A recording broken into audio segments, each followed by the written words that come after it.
Pandemic, the U.S. pool drowning rate has actually climbed. Yeah, drowning is the leading cause of death for kids 1 to 4 years old. And in July, we have World Drowning Prevention Day. With us now is locally certified infant aquatic specialist Jessica Box with the Swim Foundation. Jessica, great to see you. Thanks for being here. Thank you.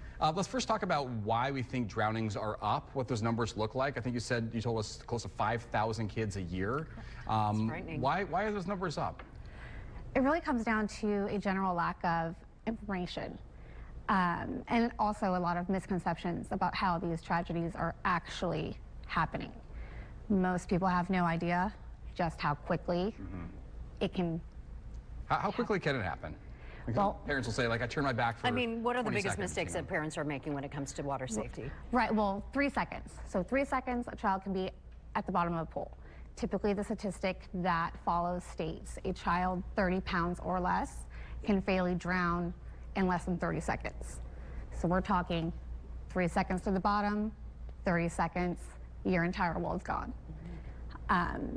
Most parents don't even know that they need to be on the lookout for this, let alone know that it's also preventable. So don't take your eyes off them. Right, well, that would be the question. It's like, obviously, we're going to talk about the swimming and what we can learn about teaching the kids how to help themselves survive. But what can parents do better just from a watching kids perspective?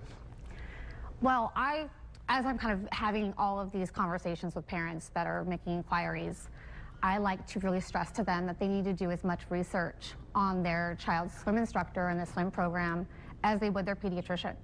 We need to really change the perspective that we approach this with. More kids are dying from this every day than anything else. So really prioritizing, knowing how to vet out what's the right fit, knowing the questions to ask. What are the results that you're supposed to be looking for? So what exactly is survival swim? Because I know that infants start doing something like that, don't they? Well, survival swim is very different than traditional swim lessons. This is definitely not mommy and me.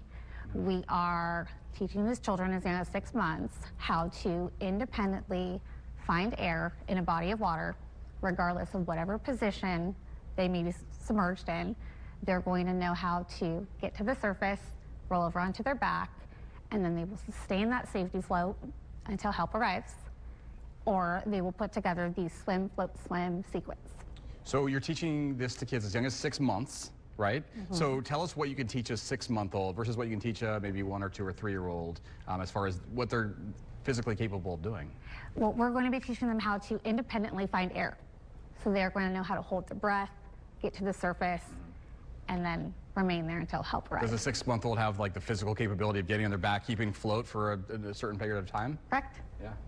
You know, you possibly may have saved thousands of lives. I mean, talk about that. You know, I mean, there are kids who actually use this in emergency situations. Correct. So personally, in the last 10 years that I've been doing this, I have 14 kids that I know of.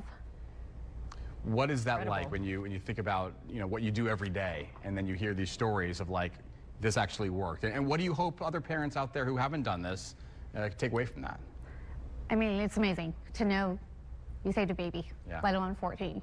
Like, that's a really amazing thing to be able to call your job. My goal through the Swim Foundation is just to really advocate for getting this information out there to every parent, and from there, giving them the resources to make the right choice and keeping their child safe. So where can parents get this information if they need it? So there are 2 globally recognized and scientifically backed networks, either Infant Aquatics or ISR. Either one of these networks are where you want to go for this very specific type of training. Okay, and ISR is what? Just for people who don't know everything about that. Infant Aquatics is one network, and then the Infant Swim Resource is the other network. Got it. All right, lots of good information for parents to know and people to think about, especially in the summertime, because so many people, especially here in And we California. live on the coast. Yeah. Right, well, and that's also kind of one of those misconceptions, is this is not just a seasonal issue. Yeah. This is a year-round drowning epidemic that is going on in this country. It's hitting us 12 months out of the year. Certainly a Our major children. concern. Thank you so much, Jessica, for coming in. thank We have you. some more information about infant swim lessons with the Swim Foundation on our website, fox5sandiego.com, under the Scene On tab. Jessica, appreciate it. Thanks for all your great work and Thank saving children, but also Saving just kids. informing Thank you. people Thank you. of what they need to do to make sure that Thank kids you. stay safe.